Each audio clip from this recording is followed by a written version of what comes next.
Okay, welcome to this second lecture of this part of about stellar atmospheres.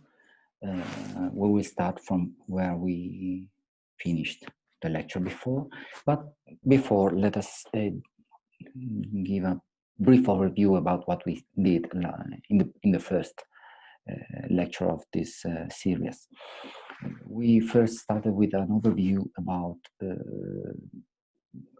the topic of stellar atmospheres. What are stellar atmospheres? What we mean about that? Why they are important also? Why they are important? How they works? And why they're important in astrophysics and also in observational astronomy. And after that, we had a quick overview about what stellar atmosphere theory is, starting from building a model of stellar atmospheres and in the question of structure, with the differences between when you study the stellar structure in the stellar interiors or in the atmosphere, and the model that you build, and eventually how you use it, because you couple that with atomic physics that are models or also empirical values you can derive from laboratory, for example, to derive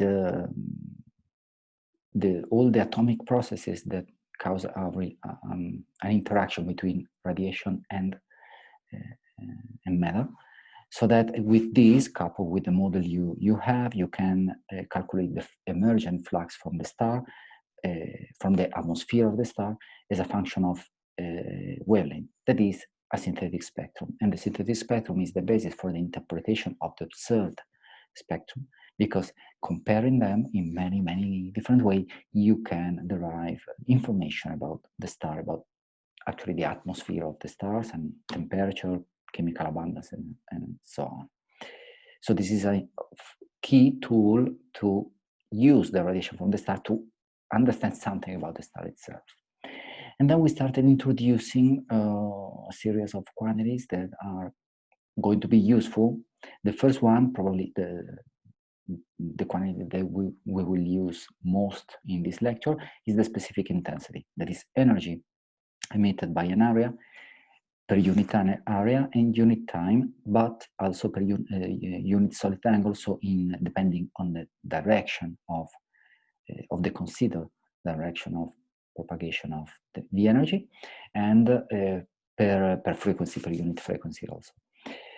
So these are the dimension of the specific intensity. And this is probably what we will use most. And from we show that the specific intensity does not depend on distance, so it's the same for all the observer independently of their distance. It's intrinsic of the emission of the surface we are considering. We introduced flux also, distinguishing between, whenever needed, between flux directed toward the end of toward the center of the stars, or toward in the opposite direction, because our situation will not be symmetric. The two directions are different. And so we could distinguish inward and outward direction of propagation of the radiation. Then we linked all the flux and the specific intensity we defined, we linked them with the luminosity that is very used in stellar theory, in models, because it's the total flux integrated over frequencies, the total emission per unit second, per unit time of the star. And we linked all this also to the quantity that is the flux received by observer, that is the observed quantity. When we measure something, is the flux received by us. And this actually depends, contrary to all the other quantities, it depends on the distance of the object, but can be linked with the previous quantities if we know the distance, of course. Then we introduced two quantities more. One is the energy density, that is the density of energy per unit volume, and then we also introduced the radiation pressure. That is important because pressure, radiation is given by photons, which transport energy, but they also transport momentum. And so the transport of momentum through a surface generates a pressure that can be important for the stability of the stars, for the structure of the stars. And we linked the radiation pressure again with the specific intensity that we defined before. Now we continue defining more quantities, progressively more specific. These were very general, and probably you've seen them in many courses, but we continue progressively with quantities more and more specific of what we're going to do. We start from emission and absorption, both actually. We start with emission. Let us suppose that you have a portion of the star with an area that you can consider in the direction of propagation that is given by the solid angle that you are considering. And you consider a small infinitesimal path length of the S. So the matter you are considering is included in the volume, the dA times ds, of course. And in this volume, you can have particles that are emitting. And so the energy that is added to the flux. So there is some flux of radiation entering in the area. And on the other side, if you have emission in this volume, on the other side, what is emitted is the same as entering plus a certain quantity, that is the quantity emitted in this volume. And this is given by this expression. That is actually the variation of energy, proportional, of course, to the volume, the time, the unit frequency, and the solid angle, and the constant of proportionality is called the emission coefficient, or sometimes emissivity.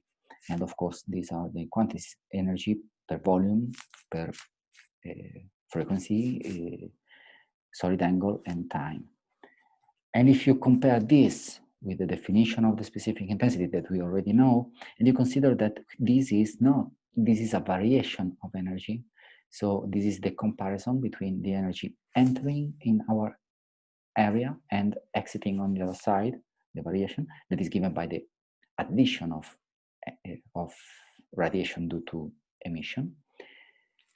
You find that in this, it's easy to see from previous equation and from this one that the variation of the specific intensity in this path length, the S, is given by the emission coefficient times the S. Just compare this with the previous one.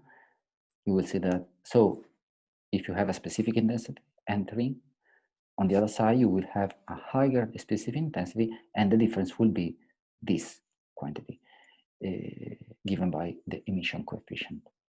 If we go to extinction, is something similar, but you have to pay attention because extinction can be expressed in very different ways. And there are some differences. The first difference is that the extinction depends on the quantity of radiation that is incident to the surface or going through the volume, not for the emission. If you have zero intensity going through the surface, it doesn't matter. At the other side, you will have 0 plus the variation because the metal still emits. Well, it's not always this, depends. There are some physical phenomena that are different, but in general, you can say that the emission, in this case, does not depend on how much radiation is going through this volume. The extinction, of course, does, because if there is no flux entering, there is no extinction. There is nothing to be extincted, actually. So the variation not only depends on some quantities that we will now see, but depends also on the incident radiation, the radiation that is incident on the area we are considering. So there is a proportionality that was not present in case of emission. The variation of intensity is proportional to something we will see, but also in this case proportional to the radiation that is to the intensity that is incident in the area we are considering. And this is a big difference. And well, for other points it is similar, but you have to pay attention because there are different ways you can express this. You can express the variation of the incident of the intensity in this path length dash. You can express it depending on per particle or per path length or per mass. So it depends. Look, if you, for example, do it per particle, this means, for example, this means that you consider a cross section per particle, sigma. Monochromatic, of course, depends on wavelength or frequency. So you consider, so you actually consider an area that is the cross section and multiply it by the S, and you have the volume. The S is the height of the cylinder. The cross section is the area of the cylinder, and the quantity of particles interacting over there is the volume multiplied by the density, that is n. So the variation is the incident intensity multiplied by the cross section, the S, and the density of particles, n. Or you can express the same, but instead of using sigma times n, you can use alpha. That is the linear extinction coefficient, that is units of length to -1. And it's a coefficient of proportionality that is depends on the length. Yes, alpha actually expresses the fraction of intensity that you lose because of extinction in the unit path, linear path, in when the S is equal to 1, let's say. Or you can express it in the same, but not with alpha, but with another quantity, k, kappa, actually, kappa, that, and you use the density of the matter. So kappa is another way of expressing this, and you have the density, and a kappa is the coefficient per unit mass. So it's alpha per unit mass, actually. And you should have seen it before in stellar structure equations, that this kappa is exactly the opacity that you have seen before, or absorption coefficient. And usually in stellar structure theory, in stellar structure models, kappa includes all the effects of interaction between radiation and matter that causes some absorption, including a negative value, that is the emission, that is the stimulated emission. Why? Because you can have emission that is, the stimulated emission is a kind of emission that you would consider as the emissions, but you can't, because it's stimulated emission, stimulated by radiation. No radiation, no stimulated emission. So you cannot use an equation like this, because it's not a function, it's not proportional to the incident intensity, I. You must need an equation like this, where the variation, in this case positive, because it's an intensity that is added, but is proportional to the incident intensity. More flux, more stimulated radiation, of course.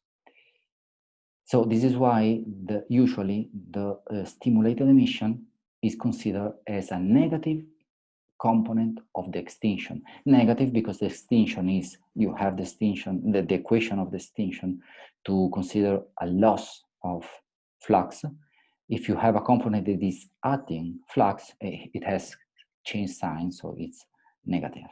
And this is why when we talk about extinction, I will not be back on this point again, but in general, modeling this, when you consider the extinction, you also include into the extinction the stimulated emission. This is because, so you can use the same equation that is where you have proportionality with the entering the incident intensity. So we will switch depending on the situation between alpha and k times rho times density. Between these two opportunities, we will not use very much the expression per particle. That depends on the cross section. But the other two, that is depending. One is only depending on the length of the path, and the other one depends on is per unit mass, so depends on the density. We will switch between the two depending on the situation. Okay, and eventually we define another key quantity that will be very useful later. It is the source function. It's very simple. The source function is the ratio between J and alpha, where J and alpha were just defined before. J is the emission coefficient and alpha is the extinction coefficient. And the ratio between the two is the source function. Despite it is so simple definition, you will see that this quantity is very useful and plays a key role. And you can also see that comparing actually the dimension, alpha is a dimension of a length to -1, and J, okay, we've seen that. Comparing them, you can actually see that you end up with a dimension for the source function that is the same as the intensity, erg time length to -1, time to -1, and so on. And this is so the source function has the same dimensions of the specific intensity. If you have different processes, because of course you can consider extinction because of different processes, you just sum up separately the emissions and the absorptions. Okay, the source function is very interesting. Why? Because this is how you can conceptually understand what it is. It describes how the photons are removed and replaced. I mean, you have a volume in which some photons enter, some of them are absorbed, and this is given by alpha, but some of them are added at the same wavelength because of emission internal of this volume, and this is given by J. And the ratio between the two gives you the information at this specific wavelength about which are the weights, the relative weights of emission and absorption. So it is more absorbed or more emitted, and how the two are related. So this is why it is interesting, and it will be very useful later. And you should know, I'm pretty sure you've seen in other courses, the Kirchhoff's law. And for the Kirchhoff's law, in thermodynamic equilibrium, the source function is just a Planck function. So this is very, very easy to see. And from Kirchhoff's law, actually, it's one of the possible formulation of the Kirchhoff's law by itself. Now we have to switch presentation.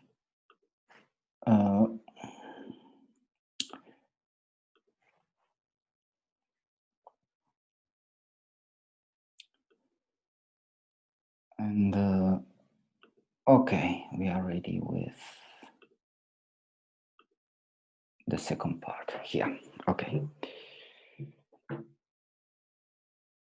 Well, now we finished with these definitions, at least for the moment. Of course, there will be more quantities that we will define later, but by now, at the moment, we can continue with something more. And we start having a look about the density in the stellar atmosphere, only in the stellar atmosphere, so of course, how it goes. As I told you, well, hydrostatic equilibrium that you already know from stellar structure, you know this equation very well, must be valid also in stellar atmospheres, because the stellar atmosphere is not usually expanding, at least not very violently, expanding or contracting. So it is usually in hydrostatic equilibrium. So the equation should still be valid. Now we will assume a series of basic assumptions. The first one is plane parallel symmetry. So we do not assume, well, can be done even in spherical symmetry, but it's simply more complicated. But we can just use plane parallel symmetry by now. And we assume now that the pressure of radiation is negligible. So you have only the pressure, actually the gravity given by the mass of the object. And we assume an ideal gas. So we have the equation of state of the ideal gas that links pressure with density and temperature. And we also assume, this is quite, but we will see later that you can prove that this is okay. Now we just assume it. That the variation, the radial radiation from R, of course, is the radial in spherical symmetry, the radial variable, the radial coordinates. And we assume that just that the density drops down much faster than the temperature. I think you've already seen these kind of things also in stellar interiors, because it's usually valid very frequently, mostly in a star, because the variation of density are much higher than the variation of temperature. And we will see with numbers and with models that this is also valid in stellar atmospheres. At the moment, we just assume it for the moment. And okay, if we substitute the expression, the ideal gas equation for the pressure, and its derivation here in the hydrostatic equilibrium, so the equation of state into the hydrostatic equilibrium, we just obtain a double derivation, because the derivative of P of pressure becomes a derivative in density and temperature, or separate and separated. But you can divide by T and rho here, so you have 1 over rho and 1 over T here. And you see that one of the two terms by assumption is much smaller than the other one. So the second term that includes the derivative of temperature is neglected, and you keep only the first one. And then, okay, you just move the quantity, the constant over on the other side, and the temperature too, and the density on the right-hand side, the left-hand side, sorry. And you have this equation that you can integrate much easy. It's easy to integrate because on one side you have a constant, because does not depend directly on the quantities, and in this kind you have a logarithm. So you will have a logarithm of density here. You do the exponential, and try this derivative, try this integration, but it's very common in physics and very, very easy. If you just integrate this, you end up with density as the density as 0 point and an exponential, negative exponential, because here is minus, where we have a scale height h that is given by the quantities here. So this equation that is very easy to obtain by integration and is very common gives you just the idea that the density declines exponentially with a scale height h that is given by this. This is very interesting because, first of all, you have an exponential decay, and you know exponential decay means very, very fast decay. And so this is why I told you before in the first lecture, I told you that we can assume that usually the stellar atmospheres are very, very thin. And of course, now you see that, of course, they are very thin if their density decays exponentially. So this means that in a small quantity of kilometers, the density just drops down very, very, very quickly. And this is why it's extremely thin. For example, if you introduce here typical quantities for the surface of the star. So let's say, so you put the gravity and the temperature and all these other quantities. Okay, the molecular weight and all the other quantities, it comes from here. I just Boltzmann constant and the mass of the hydrogen atom, so they are constant, does not depend on the sun. And if you calculate this, you find a scale height of only 150 kilometers. So remember, the radius of the sun is 700,000 kilometers, and you have an atmosphere that decays with a scale height of 150 kilometers. This does not mean that in 150 kilometers the density goes to zero. It's a scale height. So in 150 kilometers, the density drops by a factor of E. But you can think that in 2, 3 or so scale height, the density will really drop close to zero. So you can expect to model a stellar atmosphere with 300, 600 kilometers, no more than that. That is 1,000th of the radius. So very, very thin. Still, this is for the sun, because if you have a look, deeper look at the scale height, it depends on certain quantities. Okay, Boltzmann constant, no, and also the mass of hydrogen, no, and also the molecular weight doesn't play a major role, but there is temperature and there is gravity, and this can change from star to star. In particular, temperature, but not so much, because just try to think, this temperature is the temperature of the atmosphere, so in the stellar external layers. And you should know from the astronomy we've seen so far that maybe very hot stars, you can think that the temperature is 40,000 Kelvin, and the cool star have, let's say, 4,000, so one order of magnitude. So from a very hot star to a cool star, you have temperature varies by one order of magnitude.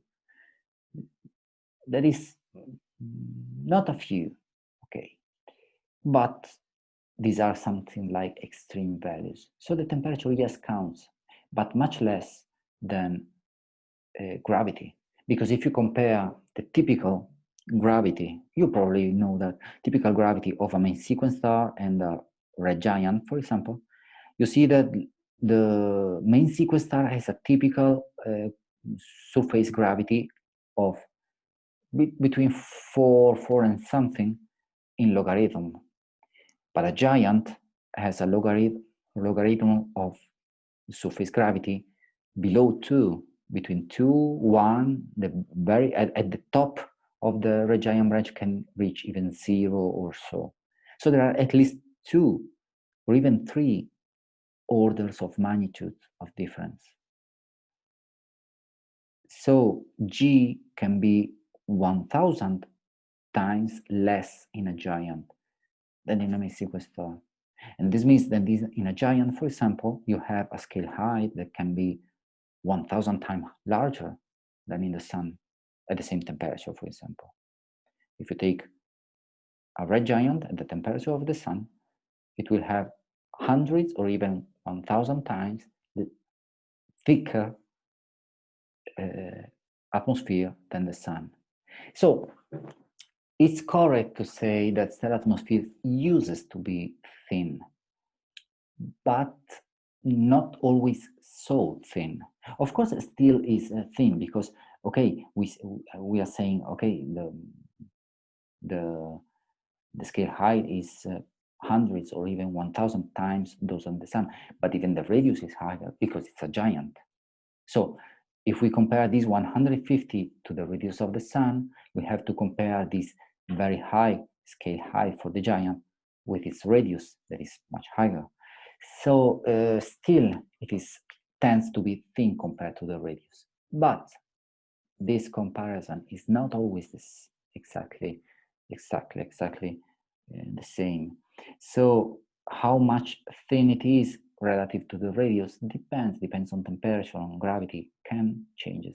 But usually, assuming that this is not a dominant part of the star, it's a good assumption. It's very, very useful. And of course, for main sequence stars and for the sun, it is absolutely clear and evident that the star atmosphere is very thin. Let's say that in general, yeah, it is usually very thin, can be slightly thicker for giants or for very hot stars, let's say. Okay, now we introduce a new quantity that is, again, something specific for what we are doing actually, because it's very used here and very poorly used elsewhere, I think. That is the optical depth. What it is? Remember what we've just seen about absorption. So you have the variation of the specific intensity that depends on the specific intensity itself multiplied by the path length we are considering, and depends alpha or kappa, kappa rho, depending on what you use. But still, you can integrate this, and on one side you will have di over I that will give you a logarithm of the intensity, and after integration you can do the exponential, and you have an expression like this. We define the optical depth, infinitesimal, the tau, as kappa times rho ds, or alpha ds if you prefer. Alpha times the infinitesimal path. And of course, not infinitesimal tau is the integration of this quantity along the path. And if you go to see for example, easier if we use alpha here, if you go to see the dimension, alpha was length to -1, that multiplied by the length, ds, is dimensionless. So the optical depth is a dimensionless quantity that can be obtained integrating this quantity or infinitesimal. Now, why it is useful here?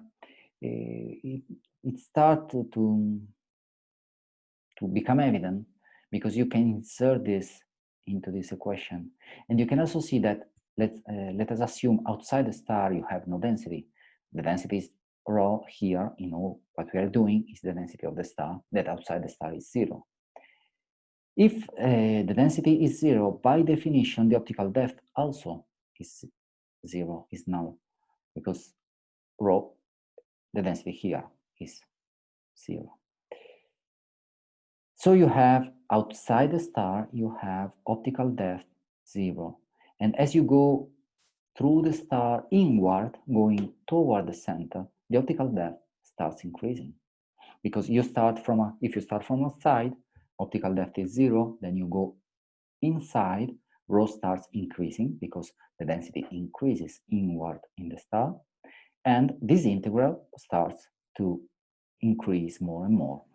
And so the optical depth is 0 outside and it increases inward. And so you can have eventually the intensity given in this way. And what you say, the specific intensity that you observe somewhere, for example, is the same as the specific intensity of reference in one point multiplied by the exponential of the optical depth. The more and more you go inside the star, tau, the optical depth, increases, as we see, and if it increases, the exponential negative is a smaller and smaller number, and the intensity decreases. So if you go through a matter, if you go through a material, the more you go into the material, the more intensity you lose. And the intensity on the other side will be always smaller and smaller. So if you emit a certain quantities, that is intensity 0, after an optical path that corresponds to a certain optical depth, you will have lost an exponential factor of your original intensity, and your intensity will be reduced by an exponential of the optical depth. The optical depth is actually more than that. is actually more useful and has a physical meaning in what we do, even more than that. And we should have a look right now about why the optical depth is important. And I mean, the definition is clear and it's very simple, but the physical meaning we can give to this quantity. To do this, let's start with the geometrical, pay attention, the geometrical mean free path of the photon. Let's do this. Imagine you have photon, for example, a particle in general. Let's do this, a particle, whatever, that is traveling in a certain direction with velocity v. It has a cross section. What is the cross section? Is the area around the particle. In physics, you usually can imagine or define the cross section as the area around the particle, by which if another particle crosses this area, an interaction occurs. If the other particles passes outside the area, nothing happens. So the cross section, you can consider something like that. This particle travels with velocity v. In the time t, it goes through a length v times t, of course.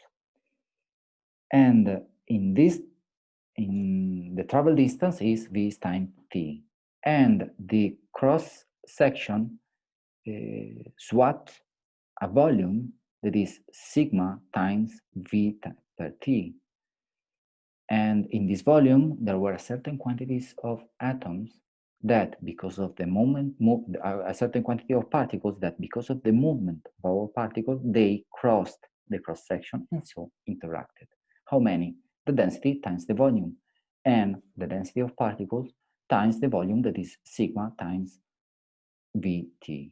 So this is the quantity of particles that collided, that interacted with our particle, because the particle moved and all these particles inside this volume crossed its cross section and so interact with it. So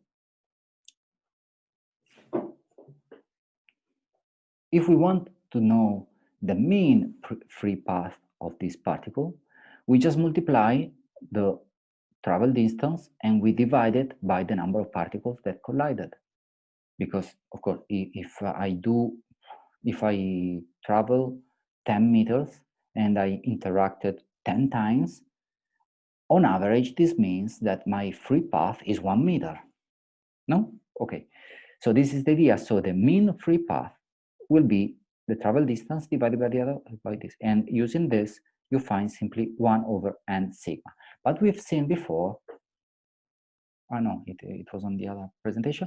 Okay, that at n sigma is equal to alpha or to kappa times rho from the equation, the definition we gave of these quantities when we started talking about emission. And absorption. So the geometrical mean free path of the photons, if now this particle we were considering is the photon inside the matter of the star, you will have a mean free path that is 1 over k rho. And you already see that k rho is, okay, alpha, if you prefer. Now, this is geometrical. We can, on the other side, do another work that is the optical photon, the mean free path of the photon. That is the average value of the optical depth that is reached by the photon. That is yeah.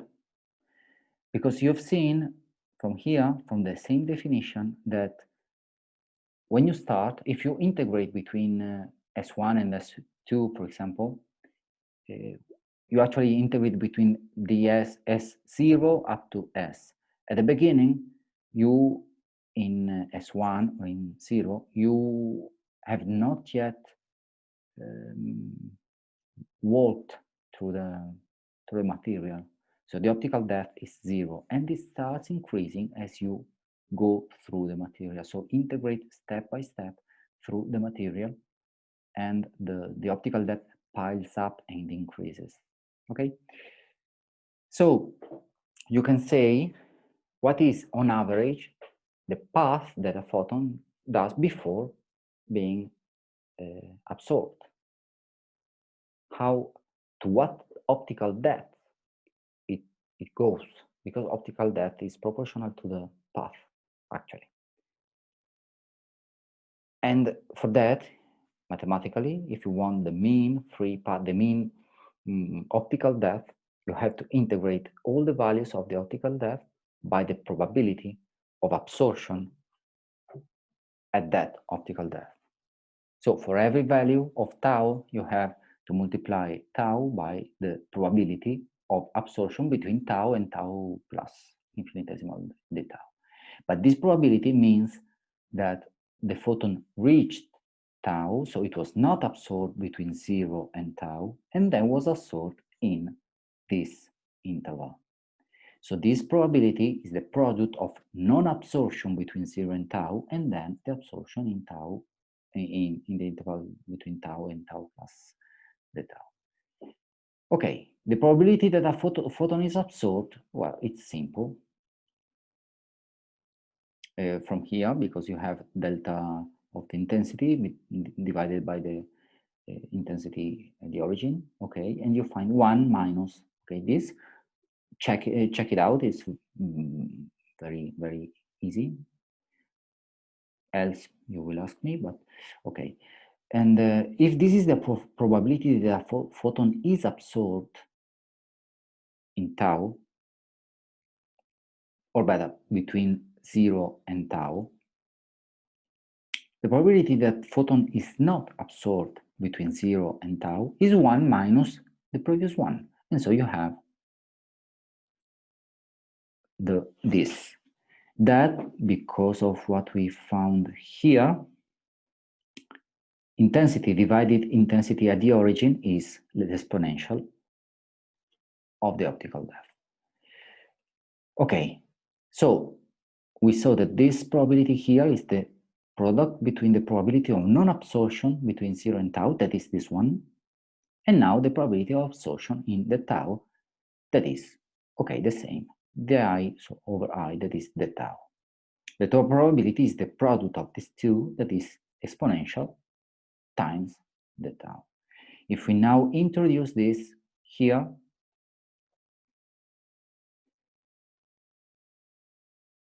we find this probability is the exponential, and to solve this integral we can use this general primitive.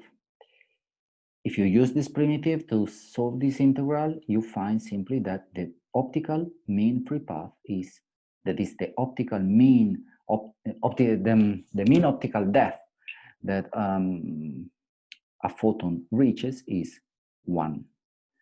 And this is obvious because we have seen that the geometrical mean free path is 1 over alpha, or kappa rho. And the optical depth is kappa rho. You can introduce the mean optical path here. And if tau is equal to 1, the optical mean, that is the average depth, optical depth reached by the photon, 1, S is equal to L. So the path traveled by the photon is the geometrical one.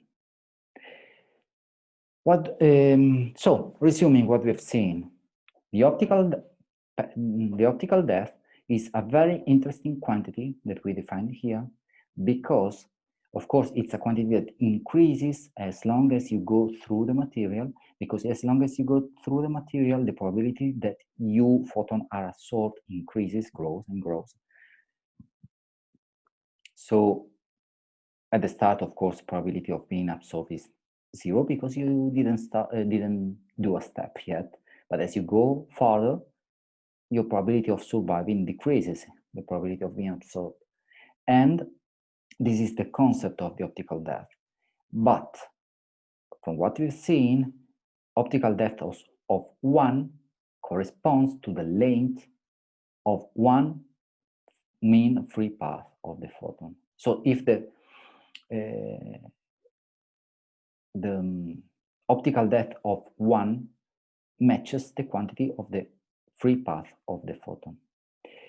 So what do we mean? It means that if the optical depth, for example, is much lower than 1, this means that the depth, the path of the photon is much shorter than, on average, the path required for an absorption. This means that the probability of being absorbed is very low, because most probably the photon will meet nothing on its way along this path. Because on average, of course, it's a statistical process, but on average, the photon needs to travel one optical depth to be absorbed, to interact with matter.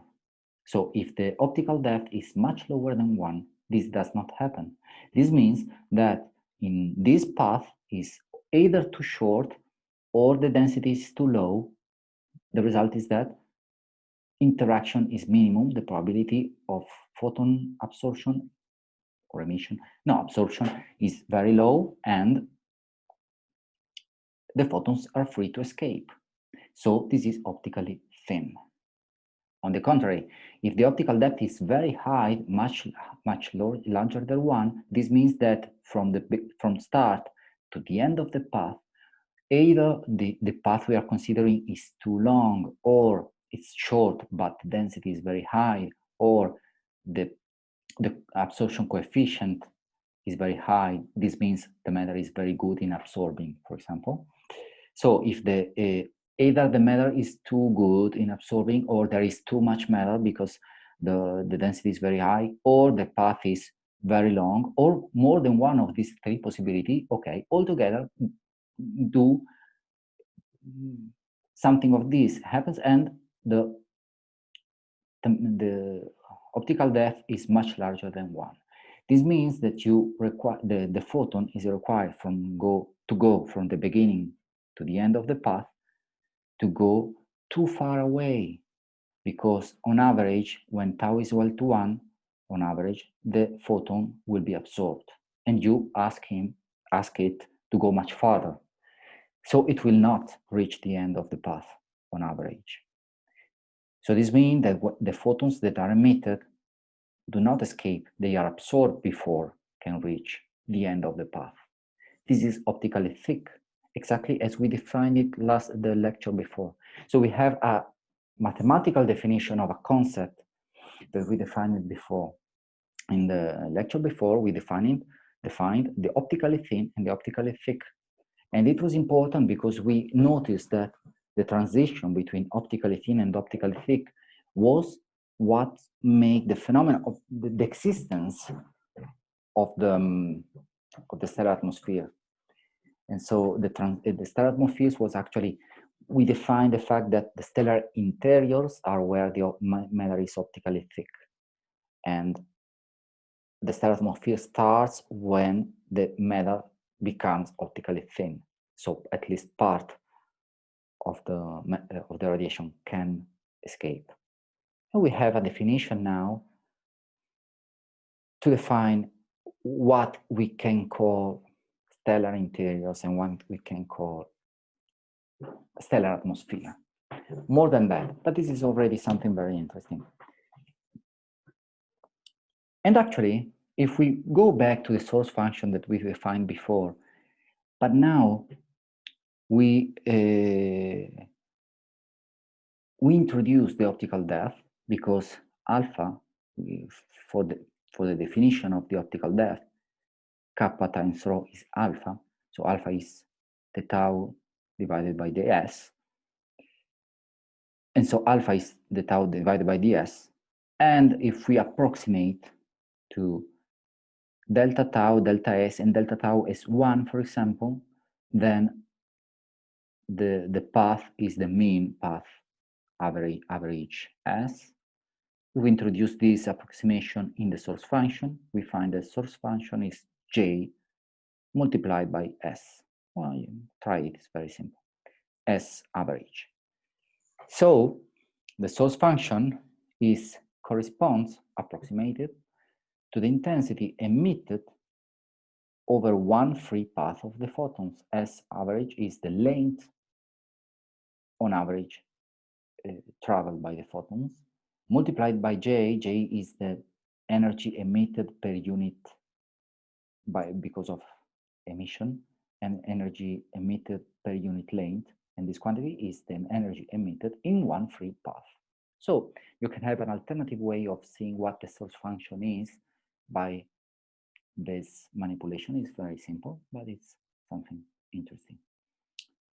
Now, if we have a look, some mentions. If we have a look, of course, as I mentioned before, outside the star atmosphere, we have no star. We are outside the star. The density must be 0. And then, as I told you before, as I mentioned before, the optical depth is 0. If we go inward from outside toward the end, the center of the star, the optical depth increases and at some point reaches 1. And as we've just seen, at 1 we have the transition from the optically thin to the optically thick matter. Below that, the photons on average cannot escape, and we have what we call stellar interior. And there, as I mentioned the last lecture, there you can approximate the radiation, the energy transport by radiation with a phenomenon, a diffusion phenomenon, because it's diffusion, the photons are constantly emitted and absorbed. Actually, it's not necessarily exactly a tau equal to 1. Tau equal to 1 is a good number to fix the transition. But if you go into the equation, you can see that the absorption is exponential, as we saw before. So if we use the exponential decay of the intensity, that is the intensity that enters this metal and what goes outside, and we can see that what survives through the metal, respect what is emitted at the beginning, what survives through the metal decreases as an exponential of the optical depth, negative. So at 1 tau is equal 1, still 37% of the radiation can escape. It's easy, you just put the number here because tau equal 1 is a factor of 2.7, you know, an E factor. So if you put tau equal to 1, you find that the intensity decreased by a factor of E. That is that only the 37% of the radiation is left, more or less. It's not too much. It's more or less 1/3, but it's not too low either. This means that about 1/3 of what is below the tau equal 1 surface in the star reaches us. If you imagine we are outside, we look into the star, there is a surface of the star where the optical density is 1. We say that below that the matter is optically thick, but still 37% can escape. But if we go deeper in the star and we go to an optical depth of 2, only 13% more or less of the radiation can escape. And deeper in the star at optical depth of 4, only the 2% of the star can escape. And still optical depth of 4, if you remember that this increases exponentially, because remember that tau is proportional, in here, tau is proportional to the density, and we have seen that the density increases inward, decreases outward. So increases inward exponentially with a scale height of, for the sun, only a few hundred kilometers, and very small. So the density increases exponentially very quickly. And so the optical depth must do. So even the optical depth increases exponentially. So the physical length, the thickness of the star between tau equal 1 and 4 is very few kilometers. It's not hundreds and thousands of kilometers because the optical depth increases exponentially. So in few kilometers, so to speak, in few tens of kilometers from the stellar, from outside the atmosphere, you rapidly reach the surface where the optical depth is 4 and only the 2% of the radiation below that reaches you. So 98 of the radiation that you see is produced before and not deeper than that. It can be shown, and we will likely, I think we will see this much better into more precision with some equations, but I anticipate it because we are estimating more or less what means the optical depth in terms of the layers of the stars. And so we have optical depth 0 outside at the border, outside the star, and then we have 1, 2, 4, and so on. And usually 1, we say, okay, the matter is optically thick, but still there is some radiation escaping. And we will see later that with some approximation, it's easy to show that more or less at tau equal to 2/3, the temperature of the star is the effective temperature. The effective temperature is defined as the temperature, you should know, I think you've seen it in before in this course. The effective temperature of the star is the temperature of the black body that emits same quantity of total energy of the star. So you consider the star and the energy emitted, and of course the energy emitted is the same everywhere in the star, in the sense that the energy is produced inside in the nucleus and then just transported outside. And so you have a certain quantity of energy that is transported outside. And if you consider a black body varying its temperature, it emits a varying quantity of energy. And so the effective temperature is the temperature of the black body that emits the same quantity of energy as the star. And it's easy to find that the effective temperature is the temperature of the layer in the stellar atmosphere where the optical depth is 2/3. So it's above optical depth of 1. So above in the sense in the atmosphere, not in the stellar interior, because it's farther away from the center. So above, but not at. I mean, you can imagine that you have a surface. If you remember what we mentioned last lesson, you can have a surface that is the last surface you see, because it's the last surface optically thick and you cannot see inside it. Okay, you can approximate more or less this is at tau equal 1, okay, but effective temperature is above that. It's in the atmosphere, not at that surface. So if you remember last week, I do not have it here, but if you remember last week, we've seen the disk of the sun, for example. If you suppose that the surface you were seeing in the disk of the star is the surface at tau equal 1, well, the temperature, that surface is hotter because the effective temperature of the star is above that. So it's lower temperature, okay? But neither it is at the top of the stellar atmosphere. So the effective temperature of the star is not where density is 0. It's below that. It's inside the atmosphere. It's between the end of the star and the stellar interior, inside the stellar atmosphere, not at the stellar surface, because at the stellar surface, tau is equal to 0. Okay. Okay, now These are just some calculation I put here. Just pay attention when we do these equations, because there is a trick that you can get confused sometimes. Look at this. Consider, for example, you have a star. So you have, let's do a plane parallel model. You have R equal to 0, that is the center of the star, for example, and you go to the surface.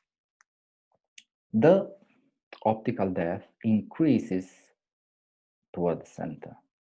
So when you integrate, you usually integrate from tau equal to 0 to a certain quantity. So in a star, you are actually integrated from the surface inward, not the reverse. You know, of course, that the flux of energy, the flux of energy goes from inside to outside.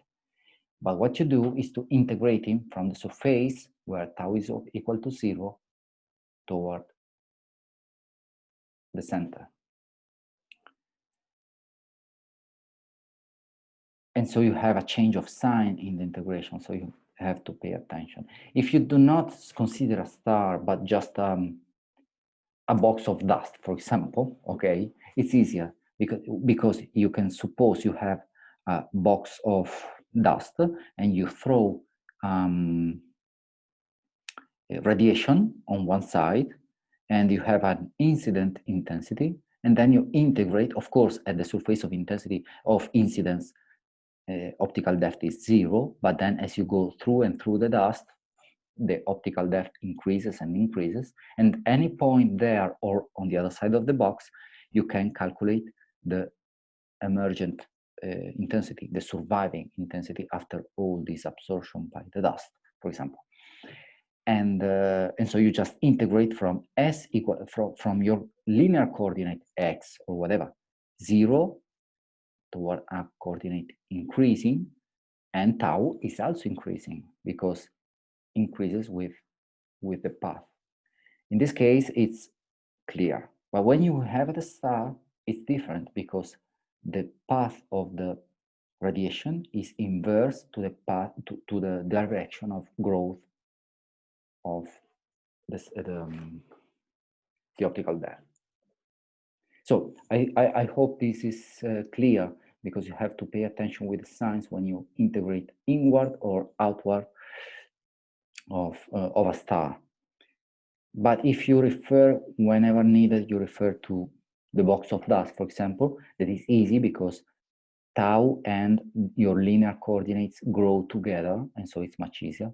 If you refer to that, you should not get wrong with signs in the questions. Okay, let's go back here. The idea is only, as I was it's only to formalize what I mentioned you before. I told you the optical depth depends on, is proportional to density, and density decreases exponentially. I told you before. Okay. Then if you just insert the exponential decay of density inside the expression of tau, you eventually have, just check it, it's just a very easy integration, and you find easily that you have optical depth that increases exponentially again. Of course, at s equal to 0, so at the border of the star, at the edge of the stars, at the end of the stellar atmosphere, s equal to 0, you have this 0, because the optical depth is 0, because you are at the ball of the star. And if you go inside, more and more inside, s grows and tau also grows, because you're going deeper and deeper in the star. And this growth is exponential, okay? So this equation, this calculation is what I mentioned here. So just to show you that to pass, to move from the border tau equal to 0 to tau equal to 1, where the transition is optically thick, where the there is a transition between the optically thin and optically thick, and down even more to tau equal to 4, you need few kilometers because tau increases exponentially, as you find here. Okay, a final point, just to conclude these ideas about how how it works with stellar atmospheres, is that you can calculate the mass included in the atmosphere. The mass is simply density times the volume, and the volume is, you can consider R, that is the radius, and R plus delta R, where delta R is the thickness of the atmosphere. So the mass included in the atmosphere is the mass below the atmosphere minus the mass of the stellar interior, more or less. And if you go through this equation just with a simple approximation here, check it, because it's well, it's very simple algebra, very simple. So I will not lose too much time here because it's very simple. But now you have an expression where you can include the numbers for the sun, for example, R, the 700,000 kilometers I mentioned you, the thickness, more or less the thickness of the delta of the atmosphere, that in this case is assumed twice the scale height. It's 300 kilometers assumed here, and the density. You put all the numbers here, and you have that the mass is very small, and compare with the total mass of the sun is 10 to minus 12. This means that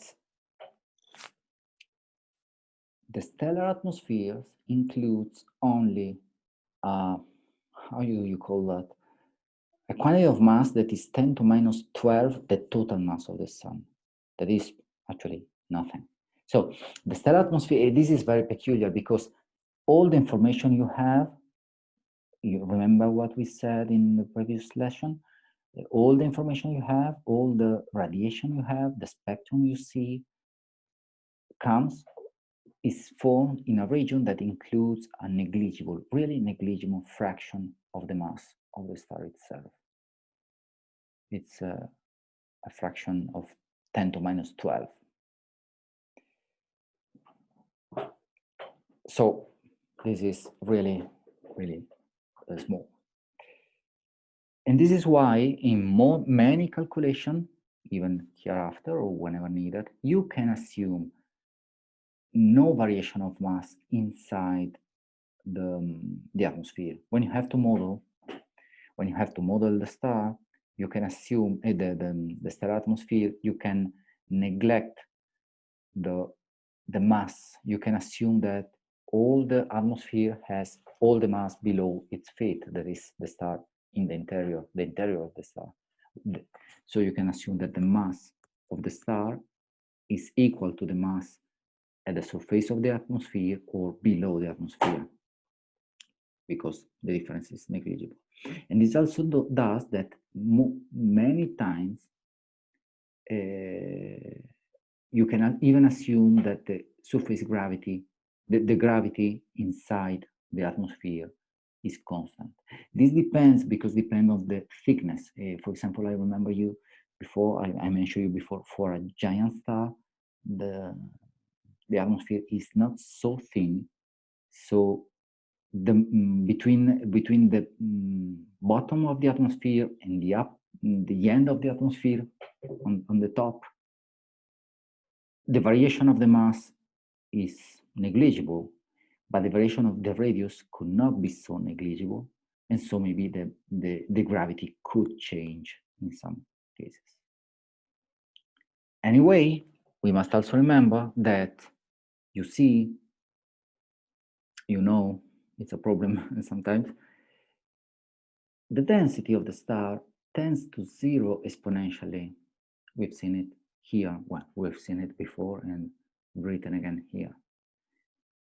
This equation virtually never gives you 0, only at infinity. This equation gives you that many megaparsec away from the star, you still have a density not 0 from the star. So on the other side of the universe, because this quantity gives you 0 only at infinity. Of course, it's not necessarily, not exactly so, but the idea is that the problem of an exponential decay is that it never reaches 0. So the star never ends. This does not happen, but what it happens really is that this implies that there is an extended tail. When you reach the edge of the atmosphere, the star does not really stop from, and you reach 0 density. You have around the star, you will see it in the next step, you have around the star, you have a region of very low density that is a tail of the density decay. So you do not have a really sharp decrease of the density by itself, to 0 at least. But we will see really the density you reach can be assumed actually 0, because they are going to be millions or billions times lower than the density of the air in the atmosphere, in the Earth atmosphere, for example. The air we breathe, we reach densities billions of times lower density than the air we breathe. So it's really low. Okay, now I would continue, but we would start. Okay, let's just have a look at this, but not in too much detail, just 5 minutes, and we will continue next lesson. This is a very interesting model that I would like to have a look into detail, a model of a more or less a solar-like star, more or less. Okay, and it's more detailed than the model I showed you before. The model I showed you before had only 4 quantities for any layer. Yes, 72 layers. Here are less, are only 52. But that model included only the quantities temperature, if I remember well, it was temperature, density, that should be here.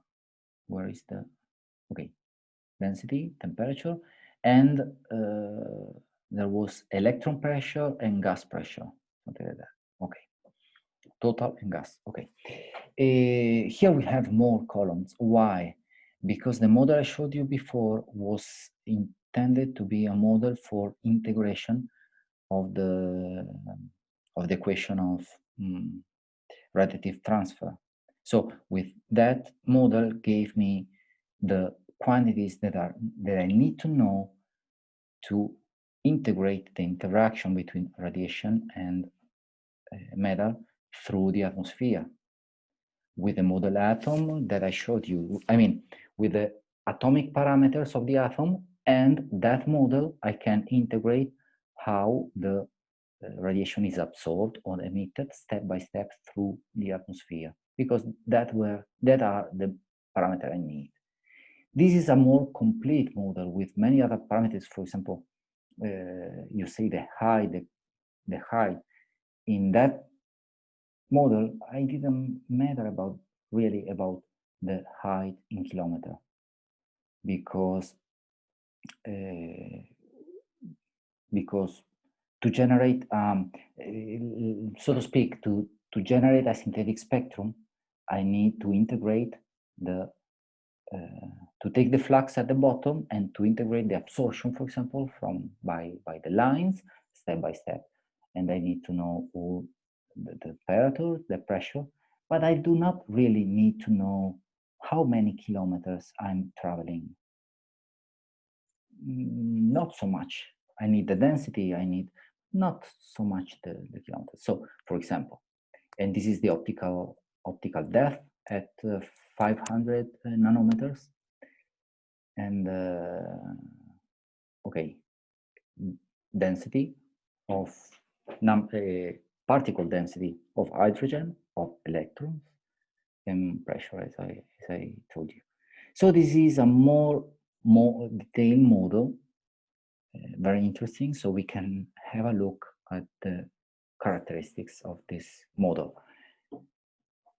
But we will do it next lecture, because we have only 15 minutes left, and this will take much more than that. Okay, see you next time.